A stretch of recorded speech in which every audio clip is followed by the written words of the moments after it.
Hello বন্ধুরা, এটা আমি বানাচ্ছি পনিরের কারি, পনির বরফি কারি। এটা আমি নাম দিয়েছি।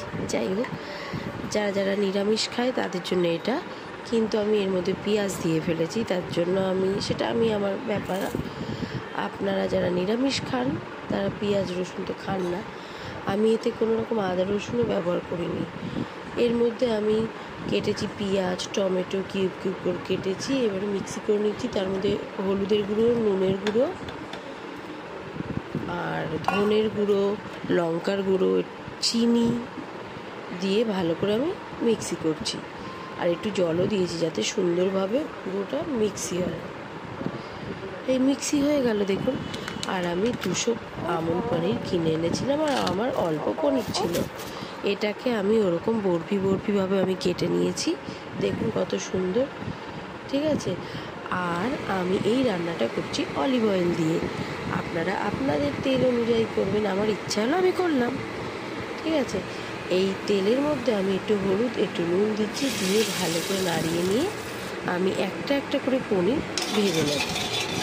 দেখুন আমি যেরকম বললাম দেখতে থাকুন। আর হ্যাঁ, ভিডিওটা ভালো লাগলে অবশ্যই জানাবেন, একটু স্কিপ করবেন না। ঠিক আছে, এই যে পনিরগুলো আমি দিয়ে ভাজছি, দেখুন সুন্দরভাবে এপিট ওপিটভাবে ভেজে নেব। এই যে ভাজা হয়ে গেল। এইবারে আমি কি করবো, রান্নাটা চলুন। তেলের মধ্যে আমি জিরে ফোড়ন দিয়ে দিলাম, একটু নেড়ে চেড়ে নেবো একটু। তারপরে যে মশলাটা আমি পিষে দিলাম ওগুলো দিয়ে দিলাম। ঠিক আছে, দেওয়ার পরে আমি ওর মধ্যে আমি দেবো আবার একটু হলুদ, এই যে দিচ্ছি দেখুন, আর একটু নুন দিয়ে এবার আমি ভালো করে মশলাটা নাড়বো। এই যে নাড়ছি যেমনি, আপনারা আমার মতো করে দেখবেন, খুব সাধারণভাবে তাড়াতাড়ি রান্নাটা হয়ে যাবে। ঢেকে দিলাম, মশলাটা জানে কষে। ঠিক আছে, মশলাটা কষা হয়ে গেল। এইবারে যে ভাজা পনিরগুলো ওটা তো দেবো, তার আগে আমি কাস্তুরি মেথি, এইটা হচ্ছে মেন টেস্ট বাড়ায় এইসব তরকারির জন্য। ঠিক আছে, কাস্তুরি মেথিটা দিয়ে ভালো করে নাড়িয়ে নিচ্ছি।